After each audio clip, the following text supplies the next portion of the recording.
So I was mentioning I'm constantly evolving. You should be too. Adapting, modifying to improve oneself. So I have made changes. Those of you who've had me last semester, you'll probably notice some changes, but that is only for the better good. So let's see, there's no in particular order. I don't have notes. This is what I have. I was just kind of sketching. This is my notes. I don't have anything here on my desk. There's nothing here. I have my cup. I have some sanitizer. I don't know. This is some stuff from last semester. I freestyle. That's my role. That's how I do it. I keep it real. I don't have an agenda here. I have thoughts in my mind on what I want to do. And that's about it. So for those of you who know me, it's very, I'm very, I just speak from the heart. What I'm doing right now is I'm just going into the Canvas because I will go over each and every announcement I sent. I believe there are 9 announcements. And the reason I'm going to go through them and record them is so we all agree that we're all on the same page. We cannot have a situation where we are not on the same page. So that is why I'm going to go over those things. But for starters, let's start talking about Zoom. Let's start there. So I'm going to write down Zoom. And don't worry, we're not having any pop quizzes or anything like that. So those of you who are worried about a thing like that, just try to relax and learn and listen and participate and ask questions.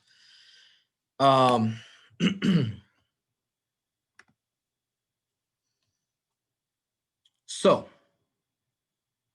you have a link.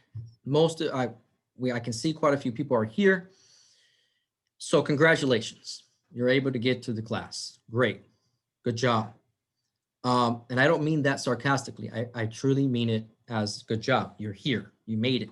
Goal number 1, check.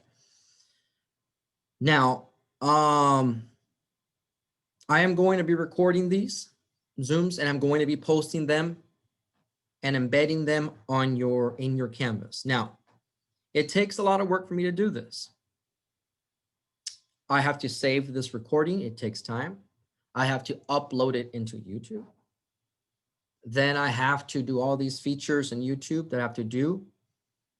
Then I have to then embed it into Canvas, and it takes time. Just so you know, I will be using these same recordings with the exception of the first day of classes. In terms of lecture content, your class will be the class that I will be sharing for a year from now, because I am not going to be recording, uploading, doing all this stuff all the time. I'm not going to do it. It's inefficient and it makes no sense. With that said, you do not have to, like some professors throughout the United States and in our institution, require that students show their camera. You're not required to do so. However, if you do, it is greatly appreciated, because I'm talking to a bunch of blank screens. All I see is 2 pictures. I see Johnny and I see Rodriguez and Ruth. So if you can, wonderful. If you can't, no problem. Again, I'm just saying it is greatly appreciated because I'm talking to a human being. Thank you, Alan. And it helps me become a better professor versus talking to a blank screen. You don't believe me? Try it someday. Write a bunch of names on a black sheet of paper in white, put it in your bathroom, and when you go to the potty, sit there and look at the names and have a nice conversation with those names and see how well it goes. Doesn't go so well. It's not fun. It's not entertaining. There's no feedback. I mean, it's not cool. However, again, if you have kids at home and they're running around, I understand. I get it. if you're at work and there's a situation where, oh, you don't want to show certain things due to some sort of work policies, I get it.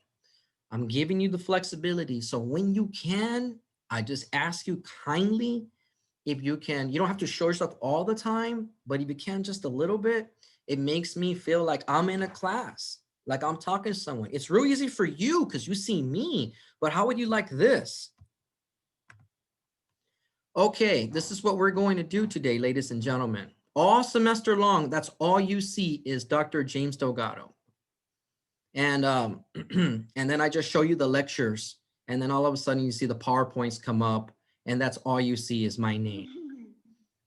And you never, ever, ever, ever know. You can, I could be your neighbor 10 houses down, and you'd never know who I am. I could be behind you in a store, you'd never know who I am. So that's just to kind of get you the idea of how it feels to be on my side. Now, if you wish to have food, I'm okay with that. If you wish to have a drink, I'm perfectly okay with that.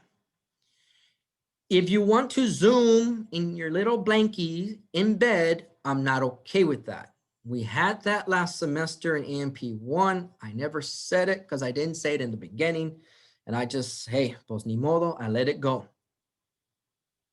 But we're not gonna be in our little pillow like that asleep on the side watching a lecture. Like I'm doing everything I can for you. I'm not making Zooms mandatory. I'm not making you show yourself. I'm being very flexible, but at the same time, we're gonna have some limitations on what you can and cannot do, right?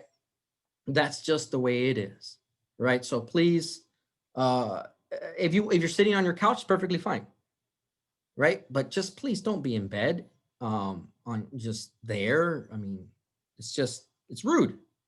It's non-professional. Now, if we were taking a sleeping class on how to sleep or how to relax or get rid of anxiety, and everybody wants to show their techniques of how they're going to relax in bed, hey, dale shine, awesome, good job, me gusta, great, awesome, bonus points.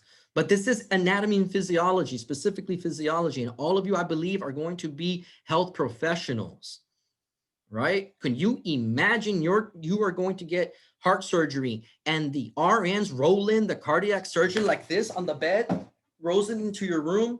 Oh, how you're doing, Araceli Garza? You're doing okay? Well, I am going to do this job, and he's just like that in his pajamas. Are you gonna feel comfortable with that? Hell, man, I'll take my catheter out so darn quick. I'll pull that damn thing out. I don't care what I gotta do, and I will run for the door, ladies and gentlemen. Some surgeon rolls up like that on a gurney in my room. It's ridiculous and it's embarrassing. We shouldn't, and we're not gonna do it. We're not gonna do it. But you wanna relax, you wanna chill, you wanna wear your little fluffy, comfy slippers, perfectly fine. Because I'm not looking at your feet. But please, again, don't be in bed. That's just, we're not going to do that. So that's the Zoom ethics. Other than that, I had no issues with Zoom. Everything seemed to be going pretty good. Everybody was very respectful. And other than that, I have no questions or anything on that. Again, I want to thank all of you for being very professional. Everybody is on mute, so that way we can hear. Sometimes it happens, we press the mute button and by accident and we hear stuff in the background. I'll just kindly say, oh, somebody has their mic on. I'm not going to take points off or embarrass anybody. I'm just going to say that. And that happens to anybody, and it's not a big deal. Not a big deal. So that's our Zoom thing. Next thing is we're going to talk about team. We, because of this whole COVID pandemic thing, have been we're all further, we're more distance. But The reality is that we're still a team in this class, and I'm gonna have to I'm going to do something. A lot of you are not gonna like it, but the fact is that, like in a society, we succeed as a society and we fail as a society. You work at a hospital, and the hospital succeeds as if most of their staff are doing well. You're doing then the hospital is doing well, and it stays in business. And hospitals do go bankrupt, believe it or not. Some of them do. You work for a private business. You work for a doctor, and he or she has their private practice, and you have good workers there, and things go well. You have less malpractice cases, right? Less lawsuits and things like that. So we succeed and we fail as a team. To demonstrate that to you and remind you that we are in this together, we're going to do something. And it's not a project that you're working on together. No, it's not that. No. Depending on how you conduct yourself, depending on the attendance of this class, depending on your participation, depending on your professionalism, will dictate whether you will have a comprehensive final. And that means that if you fail to conduct yourselves professionally, if you fail to contribute to this class, if this class turns into a class in which I'm the only one talking and nobody says a single word, your final exam will consist of every single chapter that we've covered, and it will be 500 questions. You will succeed as a team, or you will feel the wrath as a team. So all of you who like to stay quiet, you gotta cowboy up, cowgirl up. You are going to be in a medical profession. You have to ask questions to your doctor, to your RN, to your nurses, to things like that. And if you can't do it here, you're probably not gonna do it there. So we have to be a team. You have to participate, and you have to ask questions or comments. This is to help build this. Now, last semester, the class that Mari Acosta was in, the A&P, I think Alan was in that class. It was in the morning class. I don't know what was up with that class, but I did enjoy it. Flat out, straight up, I did not enjoy the class. I can say that, honestly, I didn't enjoy it. Why do you think I didn't enjoy it, Mari? Why didn't you think I enjoyed it, Alan? Most of the students wouldn't participate. Yeah. Because the same ones that would participate all the time. Yeah. Come to class. Can you imagine being a comedian and you show up on stage and you give your jokes and nobody laughs? What does that feel like? It's like getting married, throwing the flowers, and everybody moves away and nobody catches it. It's like calling for a cab. Oh, nobody comes. That's what it feels like. It's not good. It's not good at all. But sometimes when you give people the freedom of choice, they choose to just quiet. So I'm going to give you a freedom of choice. Either you're going to make this class a better class, your choice, even though individuals that are blacked out, or you will get your huge final. And that's just it. Or you succeed and your final will be about 2 chapters, your final exam. Or have a final on everything we covered, like the way it is in universities. In all universities throughout the United States. So your choice. And that's just the way that's going to go. So that's teams. That's how we're going to go as teams. All right, we'll pause here. Do we have any questions so far in terms of Zoom policies? Zoom policy is very simple. Again, just don't be chilling in your bed. Coffee, tea, drinks, breakfast, tacos, all perfectly acceptable. That's fine. Actually, I encourage you to have breakfast. It's a good thing in the morning. So please have that. Need to pause and attend to other businesses or on your home or your office, place of work, do so. Children, do so. No problems here. I don't have an issue. We just need to try to be respectful. Again, we have our team's objective. Any questions so far? Okay. No. All right, great. Now, class, let's start. This is the AMP, Anatomy Physiology, Part 2, which is mainly focused on physiology. Let's talk a little bit about the physiology. If you've read some of the announcements, the physiology part is more of the how things function. That's what we're going to be doing, how things function, right? So that is how come I gave you those Pearson gap finders. And we'll go to the announcement and I'll address that. Okay, now moving into who am I? I am your instructor. I don't like to introduce myself too much in the beginning. I like to just come out, change it up, be odd, be weird, throw the students off a little bit, then come in and talk a little bit about who I am.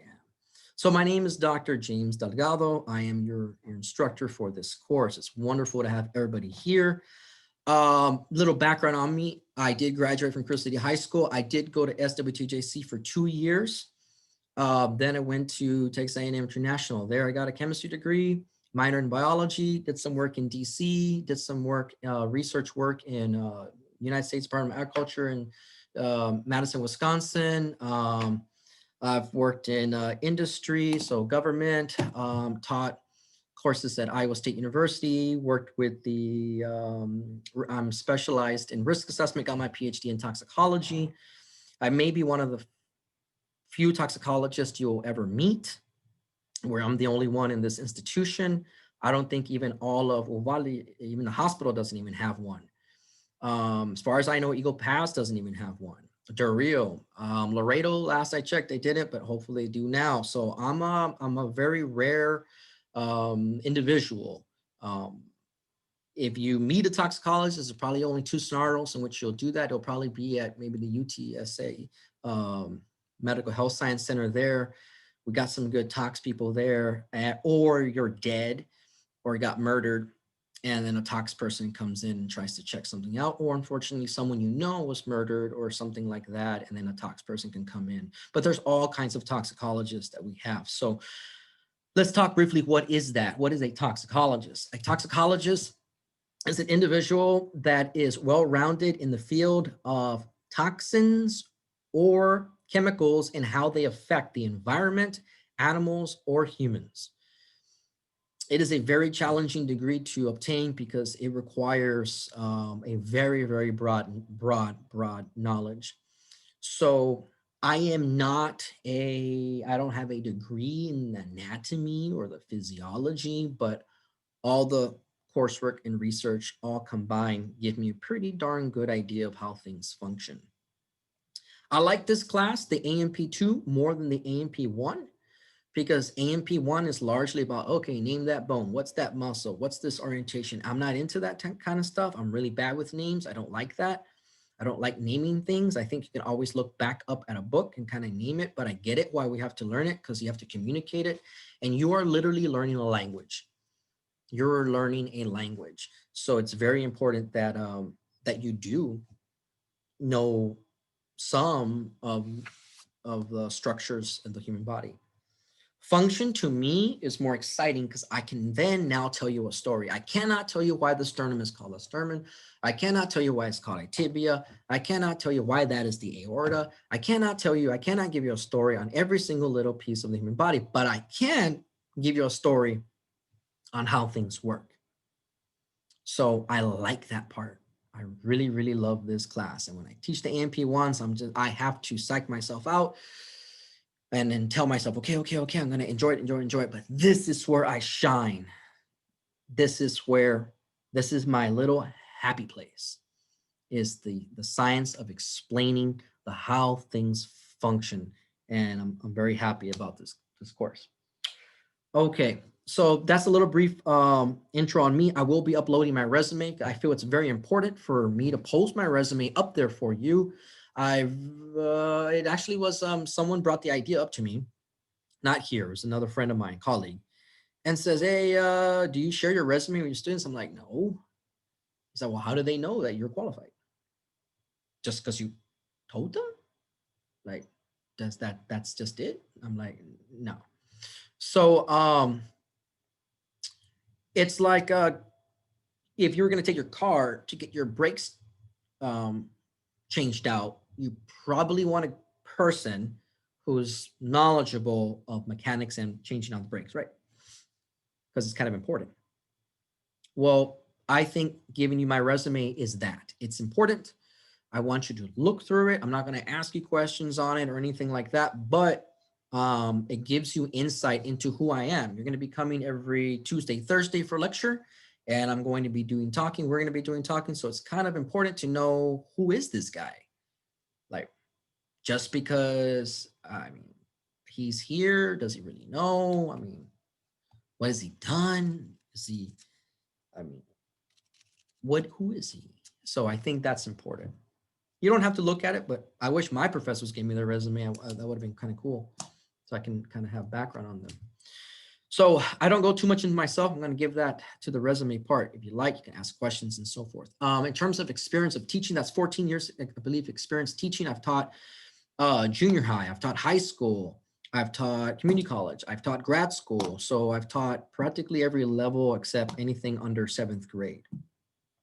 So from 7th grade, from 8th grade up. So I got quite a bit of experience with a lot of different age groups, So it's very unique. Most college professors teach just college, but actually teaching 8th grade, which is the most challenging of all to me, I believe. If you have 7th and 8th graders at the home, ladies and gentlemen, let me tell you, I understand. Can you imagine being put in a room of 25 and 30 of them? Wow, my Lord. Sometimes one day it's weird. I don't know. There needs to be some sort of research done. Someday it's weird. It all happens. I don't know if it's some gravitational pull of the moon or rotation of the earth, what it is, or the stars are aligned. Someday they're all like little mature, little adults one day. And then the next day, like, what the heck? They go revert back to being kids. And they're in this transition phase. Anyone who's been a parent who has a teenager knows exactly what I'm talking about. Those of you who don't know what I'm talking about. So, given that experience helps me be creative. So some of you are going to be like, where in the world is this guy getting these ideas from? What is he on? It's because of the background, and you have to be creative with kids because you'll lose them. So I bring that creativity into adults, and believe it, all of us have that kid inside. All of us have it. We lose it as we go into adulthood, but we still have it. Yes, I agree, Estrella. That is a place where most people are trying to figure out who they are. That's right. It's a challenging time for many. So that's a little background on me. Let's see. Let's go. I'm going to start going through some of the announcements, and we're going to take a look at them. And I'm going to first, you know what we need to do? We need to go over Canvas. There are some people who are new, and I can't just expect everybody to know Canvas. We will do a brief tour on this. So this lecture is very important. We're going to cover a lot of different topics. Those of you who know Canvas and are experts, and you're like some sort of computer programmer, awesome. But we're going to go briefly into Canvas, and I'm going to show you kind of where we move things around. It's not highly populated right now, but it will get way more populated as we go. So I am going to share screen. Okay. Let's see. Who can I see on my screen real quick? Okay, Mari, can you see a shared screen? Okay, great. And I ask these questions, ladies and gentlemen, because sometimes Zoom doesn't catch up when we do the share. And I'm here, then students chime in. Please, if I'm talking and you don't see anything relating to what I'm talking about, please jump in. Please, again, that wonderful class of where Mari was in, I could go 15 minutes talking on lecture And then someone's like, it would usually be Mari or Alan or someone else. They'd be like, excuse me, Dr. Delgado, on the presentation, I don't think I don't think it's there. So I have to go back and start from that. I mean, come on. So just jump in. Just jump in and be like, hey, whoa, wait, time out. I don't see it. All right, I'm not going to click that right there because there's clearly a message. I'm pretty good with emails. I think Savannah can agree to attest to that. Let's get Savannah in here. Savannah, where is Savannah? Let's just put her on the spot. Okay, let's do a stop share. There's Savannah. Savannah, did I reply to your email? Yes, sir. When was the last time I emailed you? This morning. At what time? Hold on.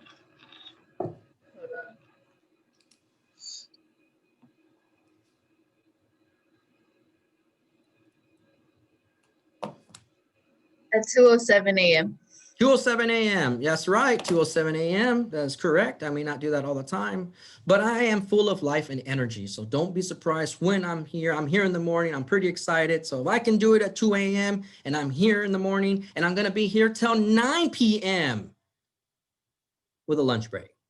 Tuesdays are my longest days. So if a dude like me, an old dude like me, you know, who's 67 years old can pull it off, you can do it too, right?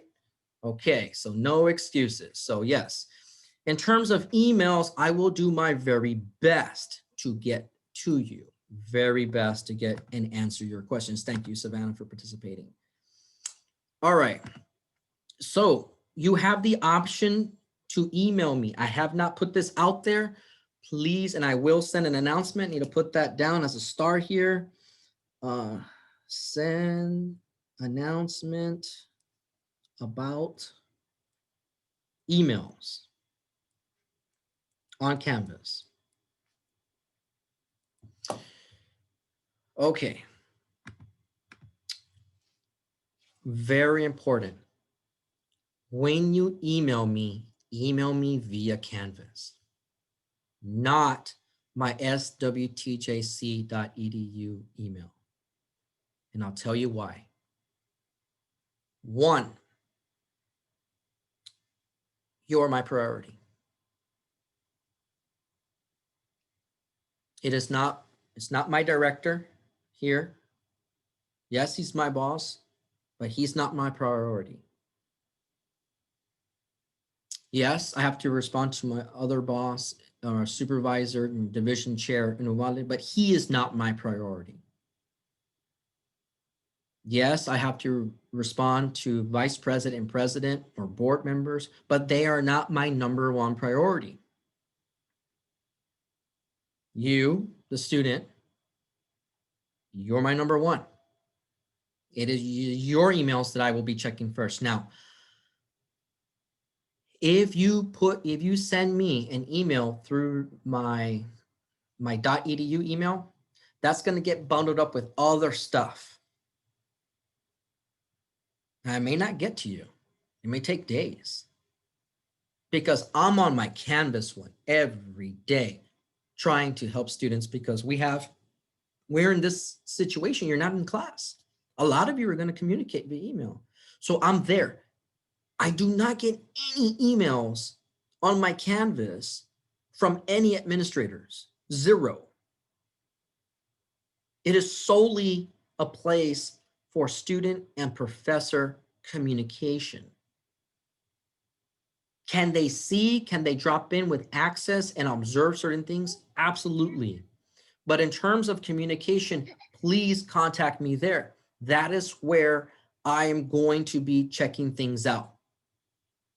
Okay, that's where it's going to be happening. So contact me there. I'll send an announcement to specifically address that. So Canvas, Canvas, Canvas, Canvas, Canvas, Canvas. Now, once the semester ends, you want a letter of recommendation or something like that happens, or we need to discuss a grade situation, Canvas closes. So you can't email me. Then when the semester ends, you need to get in contact with me, contact me through my EDU email, right? So when you no longer have access to Canvas.edu email, that's where we have to do this. But right now, Canvas.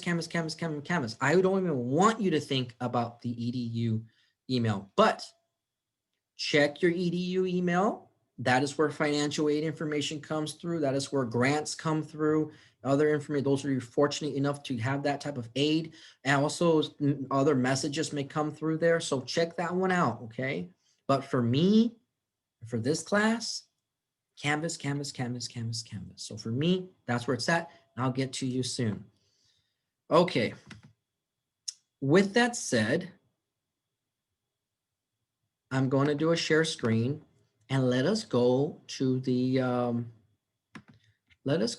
announcement. So here's Canvas. This is home. Announcements are located. Well, it may look a little different for you, but it's a tab. You click on announcement, here's files, and we'll get to that part soon, and we'll go look at discussions. I'm going to open another class for you and show you last semester's class so you can look at it. It's populated. You can know where it's going right now.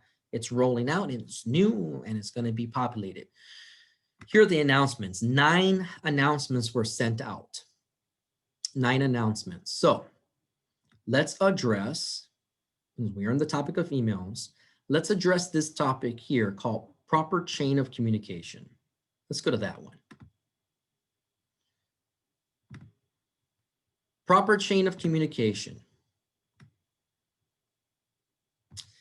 So what I'm saying here, I'm not going to go through the entire email, but what I'm saying is that we have a proper chain of communication, just like at your job, just like any place in school, a public, anything, just like in law enforcement, military, I don't care what field you choose. There is a proper chain of communication. And I don't understand, but students seem to have a very difficult concept, a difficult time understanding this concept. Very difficult time. What I'm saying is this. If you have a question, any question about my class, you need to contact me, the instructor, me, Dr. Delgado, your instructor. If you have any complaint, any grievance, anything going on, anything that you don't like, you need to contact me. It's my class, so I can try to address it, reply to you, remediate it, fix it, improvement, or maybe there's a misunderstanding. You need to communicate that to me. I'm your first point of contact. First point. Again, you'll be responsible for contacting me through Canvas. That's what I was talking about. And you will be responsible for giving me a maximum of 1 week to respond to that email. 1 week. Now, will it most likely take me 1 week? No. But what if I'm sick? What if I have the flu? What if I got in a car accident?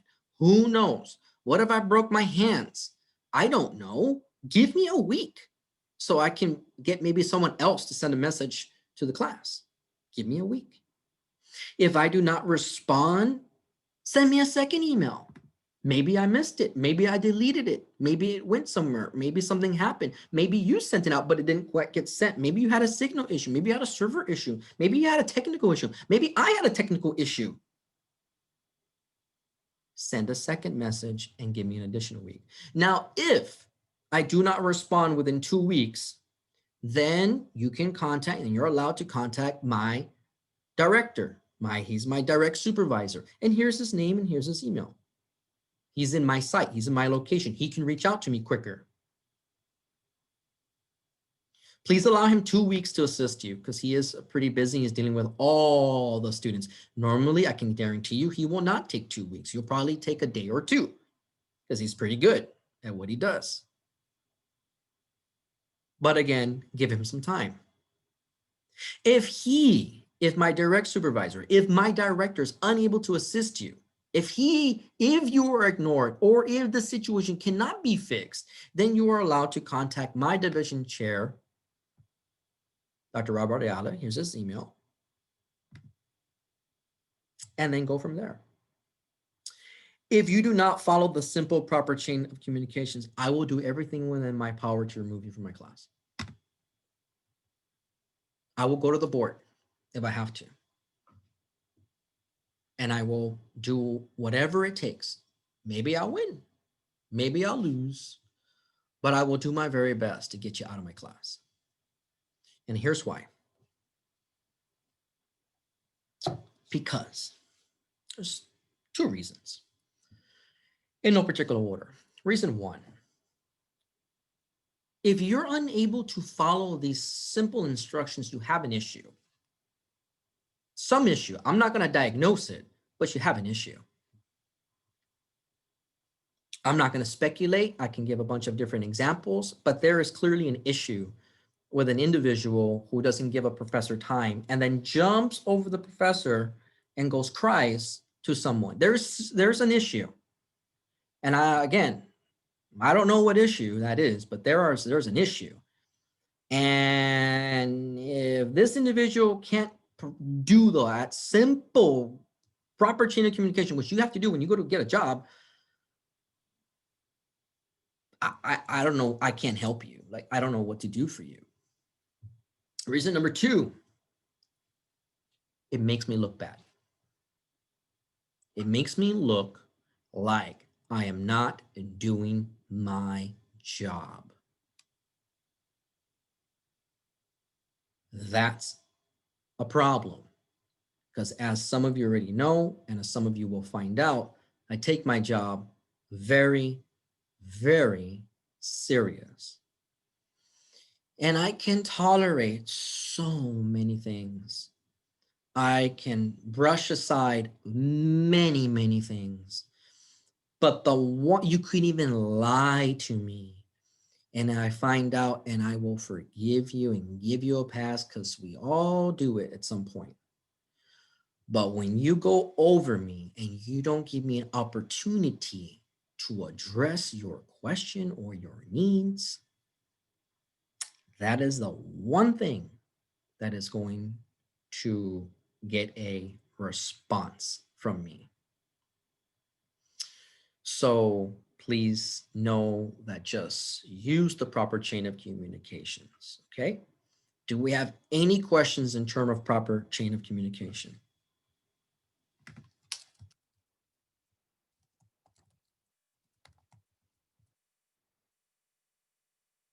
No. Okay, all right, great. So that's our proper chain of communication. So it's an announcement. It will be, it's in your syllabus.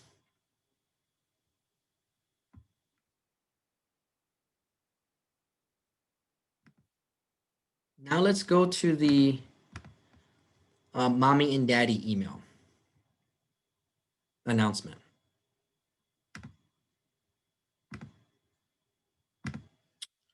I'll read this one. This is titled Mommy and or Daddy Conferences or Questions. It is very unfortunate and embarrassing that I have to compose this email. However, last semester, a few parents wanted to speak with me and or have a parent conference.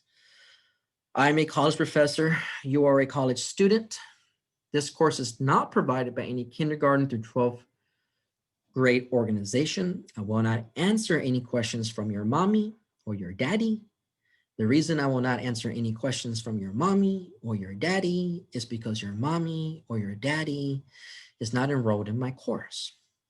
Please note, even if your mommy or daddy calls or emails my administrators, I will not entertain any questions. So, again, embarrassing. Never in my life of teaching elsewhere that I have ever taught have I ever had parents, college students, parents want to have a conference. 2020, 2021. Over my dead body will I entertain, and I mean over my dead body. I mean, you will have to kill me, and then I'll be laying on the ground. Then you can stand over me and tell me your questions as a parent. Not going to happen. I don't care who you call. I don't care anyone. I'm going to not answering it. Because I can tell you that 99.9%, whatever the question may be, it's already been addressed. And I have documentations to prove it. So for those of you who are contemplating getting mommy and daddy to call my boss or supervisor or me, I'm not going to entertain it. For those of you who that's not even a thought, rock on. Rock on. So, next agenda.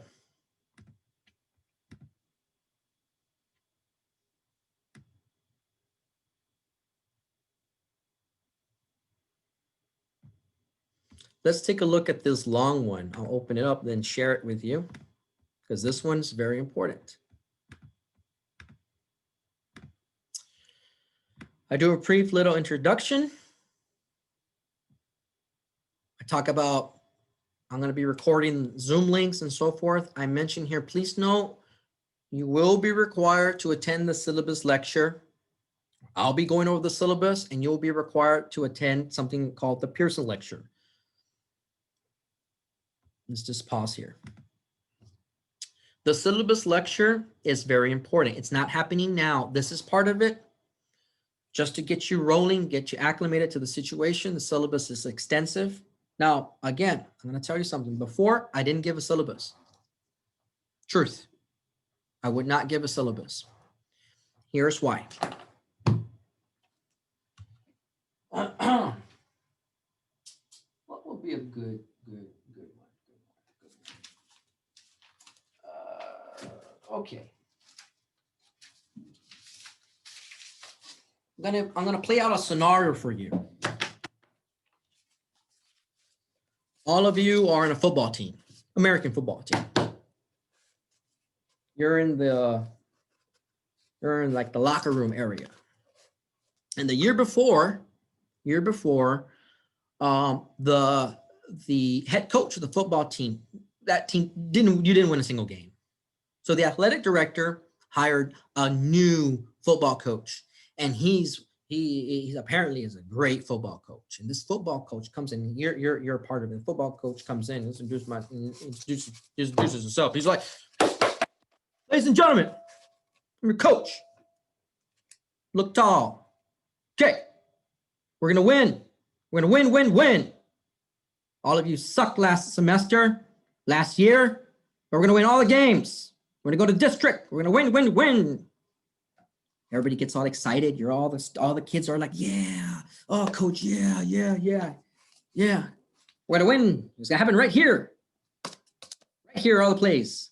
In here are all the plays. We're gonna win district. We may even be state champs. I got the best plays in the world. Then the coach walks away. Then a kid says, coach, aren't we going to practice?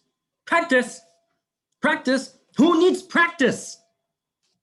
Here are all the plays. Review it. And the coach walks away.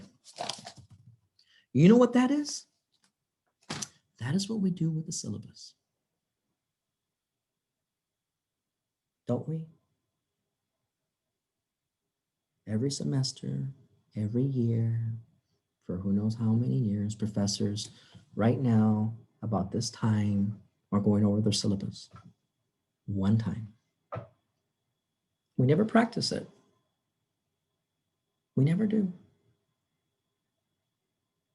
We just do this. Here are all the plays. And you know what? Students want it. I had complaints and students forced me to write the syllabus. What I was doing was I believed in Einstein's ideology, which is science should be simple as possible, but not simpler. I went with the ideology of I will be the coach that coaches them through this. I will do the hard work. I will send them announcements for every single exam. I will be interactive. I will be engaging, but it didn't work out for me. Even though there are announcements and the email is a legitimate source of information, they wanted the syllabus. So my higher up said, Doc, you gotta give him the syllabus. So I'm gonna give you the syllabus. The man who believed in the practicing of students in terms of coaching them through like the syllabus as we go, training is gone and dead. That man is dead. What you have now is what the people wanted. You're gonna get the syllabus because that's what the people wanted. Good or bad, that's what you're gonna get. Again, we rise and we fall as a group. There's another lesson for you. So it used to be real simple. And I got away with it. I shouldn't say got away, but we did it for a few semesters and it worked really great. Had a lot of feedback. A lot of students, I have emails from them, but there was those students that went and cried and couldn't live. Oh, dear God, couldn't live without the syllabus. And now we're here. So you're going to get probably the longest syllabus of your life. And we're going to go over it one time. And when you email me something that's on that syllabus, I will reply to you, see syllabus, just like all the other professors. Because that guy who tried coaching along the way is gone and dead. That guy is done. Society did not allow me to be free. Society, the group, forced me to conform to something that I believe is not in your best interest. But that's what you want. That's what you're going to get. And we're going to have an exam over the syllabus. Worth an exam grade, 100 points. The lecture, when we have the syllabus, is worth 100 points. So you want a perfect exam grade? Just show up to the syllabus lecture. All exam grades are worth 100 points. Show up, you get 100 points. Don't show up, you don't get the 100 points and you get a 0. I will give you plenty of time to make whatever arrangements. I will send that out in an announcement. So in case really busy life, I'm going to give you a good amount of time to say, okay, this date I have to be here and lecture, right? So we're going to do the mandatory lecture. We're going to do your first exam is going to be a syllabus exam. I know it sounds ridiculous, but we're going to do it because I need to get to teaching. I need to get to business, and I cannot be pulled in all these different directions like this past semester with students that had some of these ridiculous questions that I already talked about 100 times. So I can't do it. I have to focus on those that are very dedicated. And if you're lost in la la land, well, I'm sorry. And if you can't grasp the syllabus, then I can't help you. Talk to a friend, email a student here, but I'm going to say see syllabus. And there's nothing wrong with that because most of my colleagues do it anyway. So I'm just part of the group now. I'm part of the club. Excuse me, sir. Yes. Right here, Dominic. Hey, Dominic. Nice to meet you. Likewise. As far as that syllabus exam goes, are we only getting graded? Of course, you did kind of say like if you show up, you get the 100, right? But are we taking an actual separate exam? Like you'll ask questions about the syllabus, and then we have to answer those questions as well. Correct. So first we go over the content with the lecture, and then probably a week later, I'll give you 7 days to review syllabus, whatever you need, the content. 7 days after the lecture, you will have an actual Canvas exam. Okay. On Canvas. So they're separate grades? Yes, 2 separate grades, correct. Okay. So rack up the 100 points for showing up to the lecture, study the syllabus, and you will take your lecture on Canvas, multiple choice. Thank you. This exam on A, B, C, or D question, yes. Yes, sir. Awesome. Good job, Dominic. All right. So that is the update on the syllabus. I had an email. A week ago from someone. Won't say who, but was like, student wants a syllabus. Like, what? I mean, why? Like, what are you going to do with it? You really need, I think, like 3 things before you start a class. When does class start? You have that on your schedule. What's the book? And do I need some access code? Like, that's it. What the hell do you need the whole syllabus? What are you going to do? Like, study 12 chapters in a week? Like, what are you doing? It's beyond my mind. I cannot comprehend what is so valuable. What is it? What is it that is so darn important in a syllabus? Other than, what the hell is the book that we're using? Do we need an access code? And can you send me some instructions to that access code?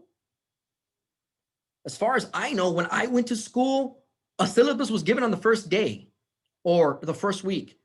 And then I found out what the book was. We're going to get to the book thing in a little bit. So again, this is just my opinion. I really wanted to be nice and cool and chill and flexible in terms of the way we roll out a class, but apparently people want to be all tight and tensed, and it's just weird. Because you know what? I think there's enough tensity in the world, bro and girl, that I'm just trying to chill, but apparently I'm too chill. So now you got this guy. It's unfortunate. But that does not mean I will change my way of teaching. My teaching will still be very unique. But in terms of syllabus thing, I hate replying C syllabus. I would hate to do it, but I'm going to have to do it. Let's go back. Oh, before I have to go back to announcements. Let's get to that Pearson thing. Let me share now. All right, so let's talk about the textbook. You're not required to have or purchase a physical textbook, like an actual one that you flip through the pages. I personally like physical textbooks. I'm probably old school. I like that. Do I like e-text on a certain device for travel and briefly reading? Absolutely. I think it's an awesome, great thing to do. But I'm not requiring a physical textbook. How can I do that? I just feel that's not. How can I tell you, like, buy that book, buy the physical textbook? Like, I can't say that. I've never in my life, I tell people this is what we're using. I don't know people's financial situations. I don't know that. I just don't agree with telling someone you need that book. However, you are required to purchase the Pearson Access Code because that is where you'll find assignments. You need these assignments. Now, some of you may use this interchangeably, and it's cool. You can call it Pearson assignments. You can call it Pearson modules.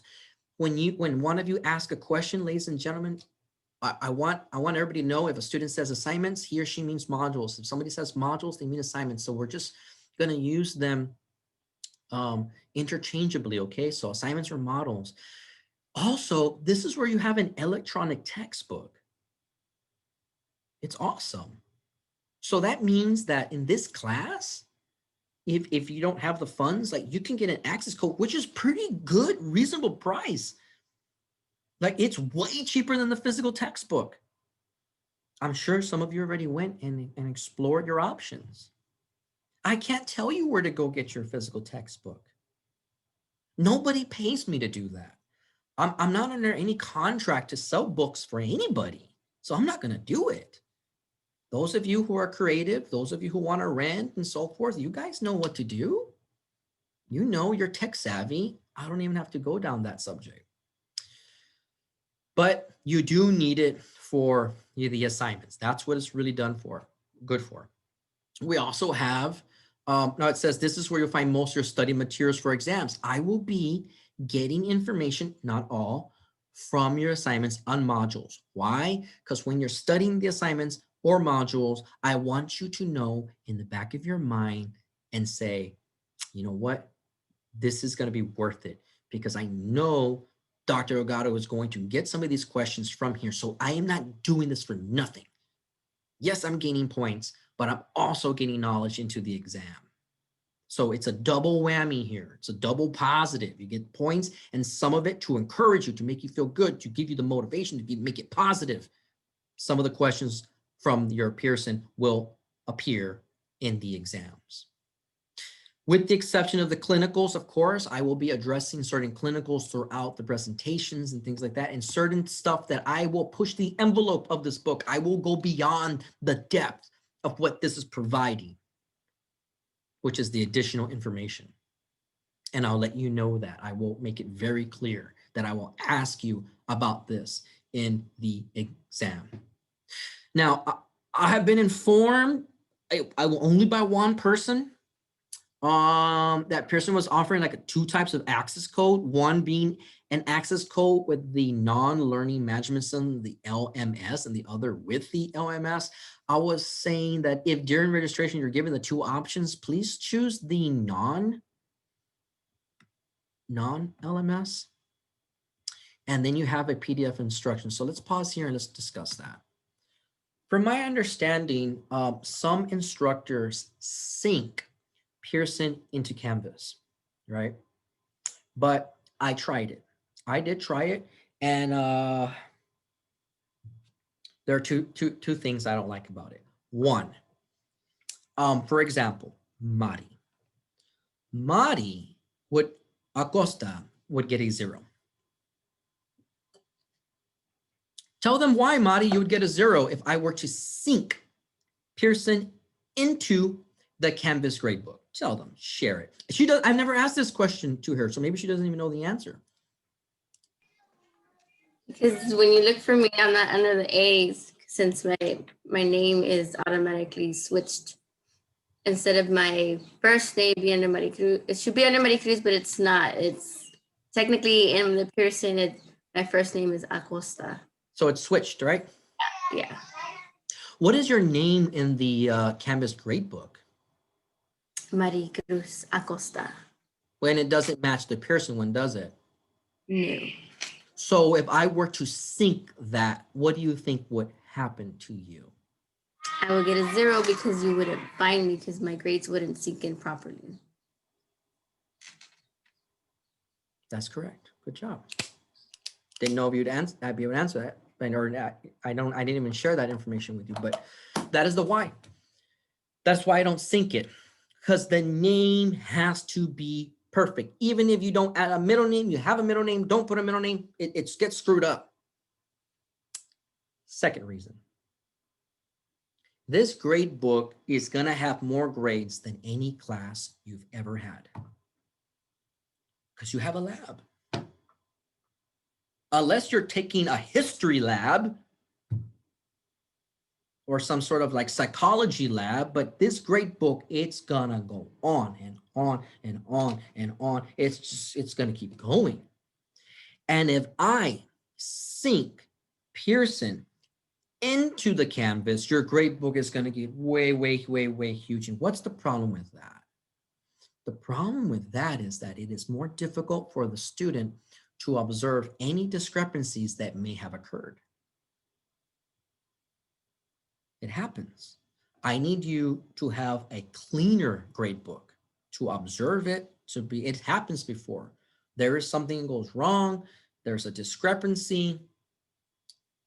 A student can identify it, bring it to my attention so we can fix it together.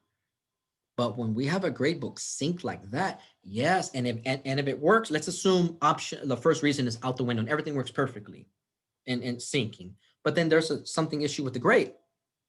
Well, I sit back, I relax. Yes, it's great for me because I don't have to grade anything, but not good for you. So your next question would be like, okay, how are you going to put the Pearson in there? Manually. I'm going to go in the midterm, go get your total points, see what, let's say max points are 500. And Melissa has 450. I'm going to put in the grade book, Pearson, max 500. And I'm going to put Melissa's grade, and I'm going to put 450. I'm going to go down, Ruth, Cynthia, Johnny, Sebastian, Rebecca, Jake, and add their points. Total. In Pearson, you will know your grade 24/7. You have a grade book. You can see how you're doing.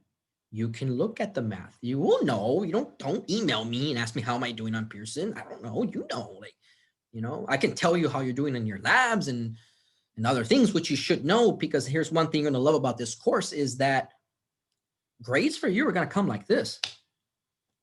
You're going to know your grade and how you're doing in this class before me, because I have built it in a way that you get fast results, very fast. As soon as you hit submit, boom, there's your grade.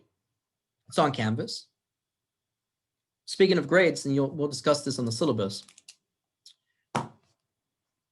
Have you guys ever seen the movie Top Gun? The part 1? Some of you are nodding. Yep. No.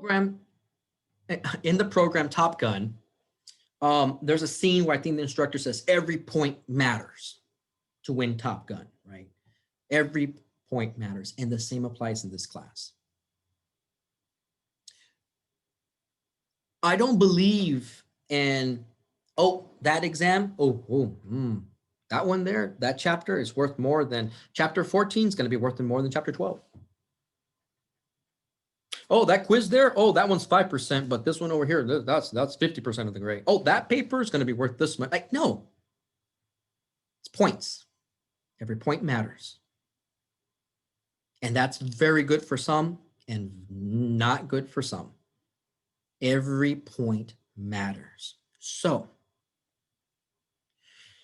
in the end of this class, you will have a total number of points.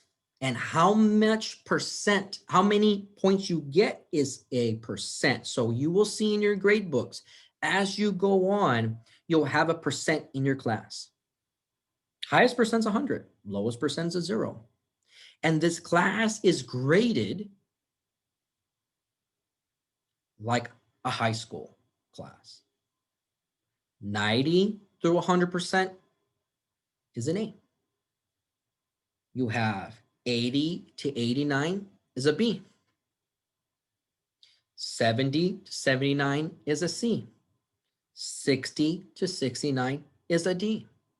Anything less than 60 is an F.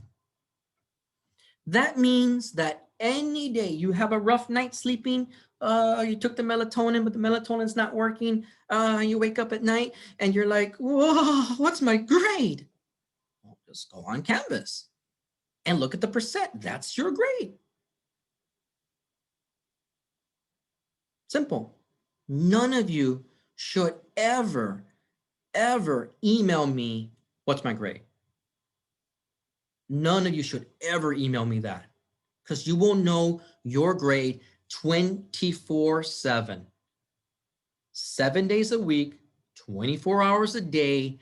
I give you that information and you know it. Some classes, it's not like that. I get it. I know. But this class is not like that. You will always know your grade. You will know your midterm grade before I enter your midterm grade. That is how this class rolls. Don't believe me? Ask some of the students who've been in the class already. Now, if you have a question about, hey, this doesn't look right, you send me a screenshot, I don't understand, when something went wrong in Pearson or something, hey, awesome. Hey, we will address that. We will address it together and we'll fix it. We'll figure it out. But you'll know your grades at all times. So real quick, let's continue to the Pearson thing. Now, when you register for Pearson, please enter your name as it appears in the Canvas gradebook. This is not for syncing, not for what we're discussing with Monty, but it is so I can go find you in Pearson and your name can at least somewhat match the gradebook. I have had people call themselves, put their nicknames on there. How in the world am I supposed to know? Let's say my name's James, but I like to be called Johnny.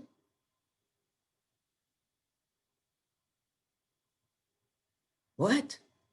Dominic, for whatever weird reason, likes to be called Sebastian V. Do you realize that like last semester I had 12 classes? 12 classes? And all the AMPs are all like this section and all the other AMPs are all in the same Pearson class? That's a hell of a lot of students. So I'm trying to go create a grade book nice and clean for you so you can watch your grade book, look for discrepancies, but at the same time, please type your name in like it looks on your license or on your Canvas or the way you're registered. Por favor, give me a little something here. Throw me a bone. You know, help me help you a little. Just a little. So please, if your name is James Delgado, right? Like on your ID or in your when you get your grades or you look on for whatever on in this institution, put a capital J. If you have a middle name, put an initial. Someone may have a similar name as you. Then capital that last name, just like you would write your name if you were in 5th grade. If you can't do this, we could have major issues. And I don't mean I mean grading issues. Like you could get a 0 and it may be too late for me to fix it. So please be aware of that. Okay, please be very, very, very, very, very aware. Some like, and don't please use all caps. That's something that I've seen before. All caps. Yes, please don't use all caps. I mean, if you can avoid it, please don't use all caps.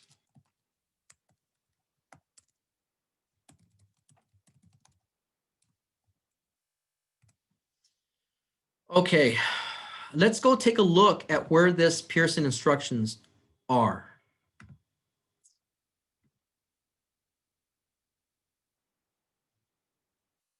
I hope Zoom can follow me. I'll try to take it slow. Here's the announcements. I'm going to share it. This is where we're at. We are going to go to our files. Let me know if Zoom cannot keep up with the changing of the links. Can you see that it says lab Pearson instructions PowerPoints? Yes, sir. Yes, sir. Awesome. So you click into this folder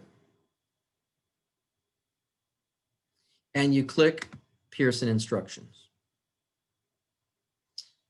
I know class is going to end at 11 and we'll pick it up back in our lab time, but I'm just going to go over this last thing. And I know it says 10:50. And normally I won't push it till 11, but I just put 11 because Zoom, it's easier. Zoom uses usually like 30-minute intervals, so it's just a little easier. That's why I put it at 11. I know your schedule says 10:50. So you want to download. Here's your download here, and here's all the instructions. Gives you the link, tells you what to do. And again, ladies and gentlemen, and I'll pick up this in the lab.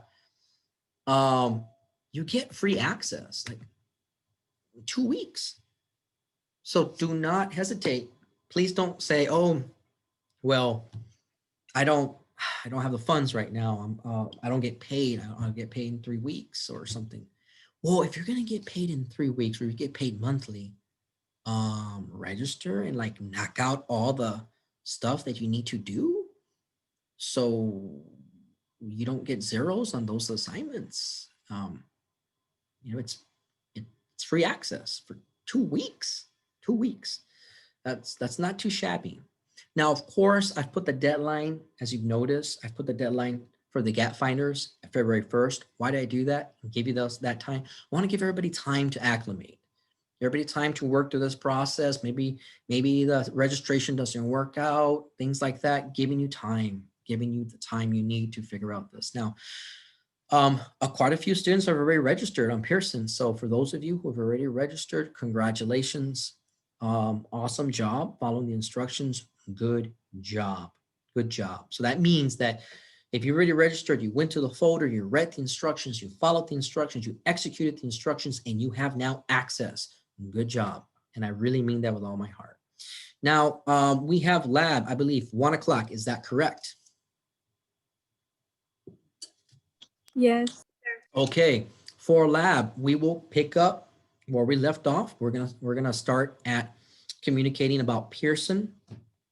I'm gonna show you a little bit about it, and we will continue through the announcements. I don't think we'll take up the whole lab time. I do think we might take up 2 hours. So just letting everybody know that we will pick up there. Do we have any questions or anything you want to know or about anything we discussed before we head out for our little break? No, sir. Okay. Thank you, Ivy. Now, again, ladies and gentlemen, I want to thank you for your attendance here. I will say, and I'll be very honest, by looking at the numbers, this is the most attendance I've had on a first day class. This is the most. So I want to thank you. All of you are off on a good start. Again, please, as we go through the course, I'll remind you about our teams in the final, which means, you know, we have to try to work as a team. Again, don't have to attend the lab, this thing. If you cannot attend it for whatever reason, that's okay. I'm going to be posting these online. But if you can and you have the time and it works out, please come. You're welcome here, and you help me do my job better. So again, I want to thank all of you too for showing your screens. I want to thank Madi Odalis. Is that pronounced that right? Odalis. Araceli, Yes. Melissa, Andrea, Alexis, Estrella, Dominic, Jaslyn, Alan, Sarah. Thank you. Everybody, take care. We'll see you at 1 o'clock. Bye-bye. Bye, sir. Bye. Take care, guys. Bye. Hi, sir. See ya, Ruth. Bye, Andrea. Bye. See you in a bit. All right. See ya.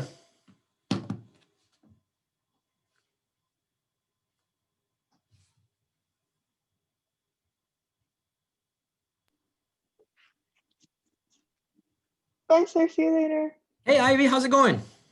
It's going well. What's How are new? you, sir? Good. That's good. I was gonna reply to your email, but I didn't know if you could send an email after the class had ended or anything. Yeah, I sent you an email on your SWTJC email. Okay, can you? Okay. Yeah, I send you one, and I want to thank you for the kind emails. Really helped me. It was a rough semester, so I just want to thank you, really, with all my heart. I just want to thank you so much. So I really appreciate it. Thank you so much. Oh, well, thank you, sir. I meant All right. every word because you helped me in 8th grade till now. So Thank you. I so thank appreciate it. you. All right, take See you care. later. Bye-bye. Bye. You too. Bye.